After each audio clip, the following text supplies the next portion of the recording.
yummy. Beep, bum, bum, bum. I smell the blood of an Englishman. Be he alive or be he dead, I'll grind his bones to make my bread. Once upon a time, in a small kingdom of tiny cottages, babbling brooks, and rolling hills, lived a little witch. A middle-sized wolf, an absolutely enormous giant.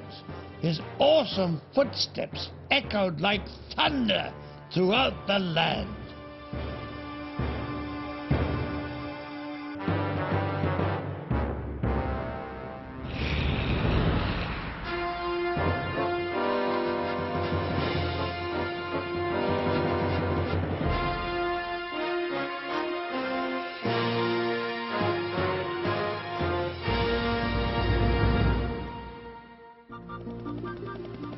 Long ago, a huge giant lived on an island just off the coast of Cornwall. Every day, the giant would cross the causeway to the mainland and help himself to whatever he desires. He pinched everything: cattle, sheep, helicopters. Nothing was safe. Furthermore, he didn't look where he was treading and sunk so many local fishing boats that he got a medal from the King of Spain. But the King of Cornwall was so worried about the giant that he called a meeting. "My lords, ladies, good folk of Penzance, who is fool enough, I mean brave enough to rid this town of the giant?" "Arr, what's the reward?" piped up Jack, the weak stripling of a boy of 12 summers with the mental age of 6 winters and very cold ones at that.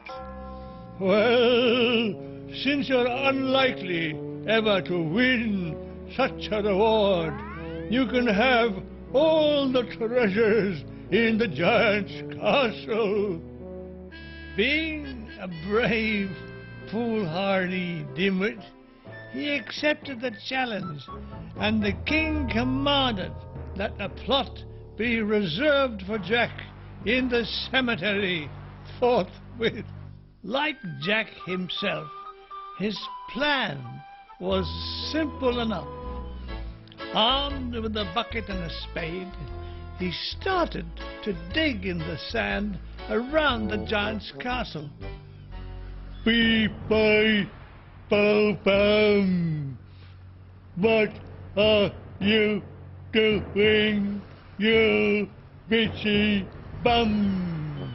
"I'm only building sand castles." I want to play as well. "Well, bring a spade and you can."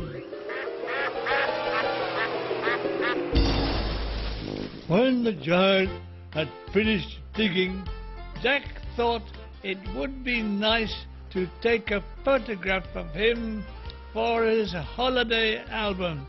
"Right now, nice big smile." I said, "I'll back a bit, and a bit more, and a bit more."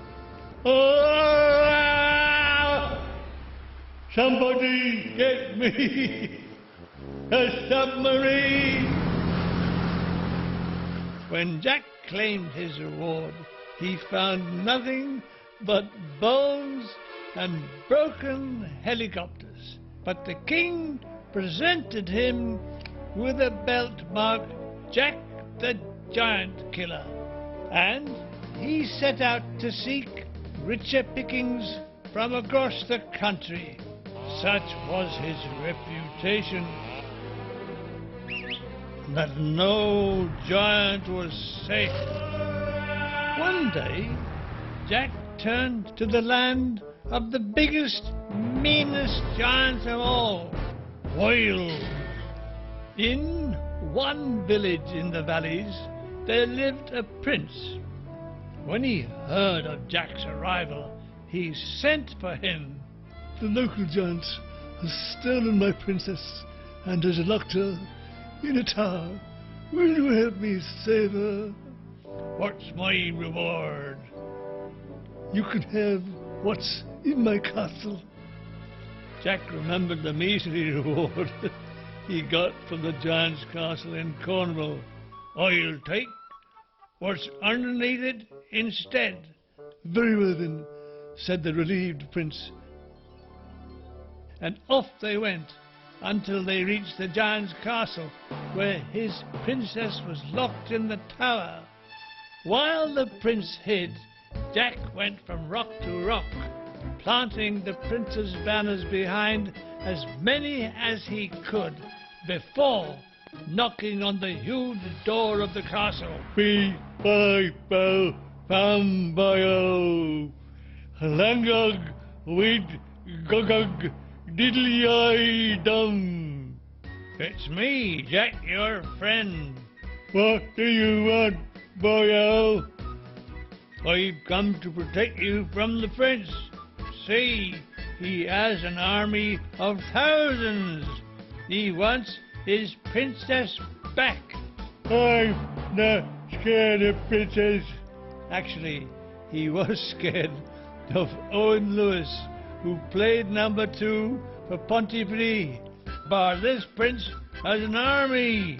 The giant could not deny what he saw before him, and asked Jack what he should do.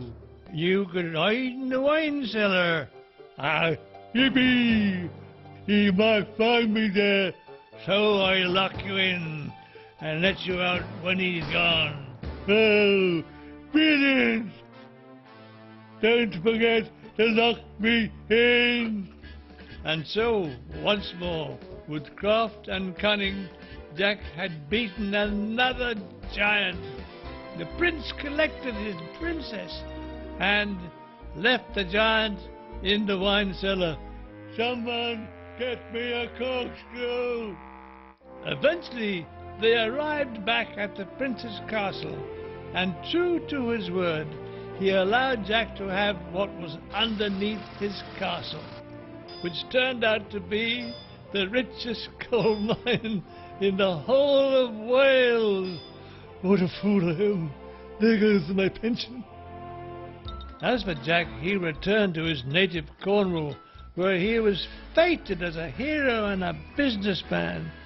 Pretty soon, Jack had covered the whole country with mines, digging out everything he could find: tin, coal, silver, helicopters. Now there is nothing left except lost legends of boys who went down the mines. Lots of lovely girls. Oh, I dig one out. One more rock, yes.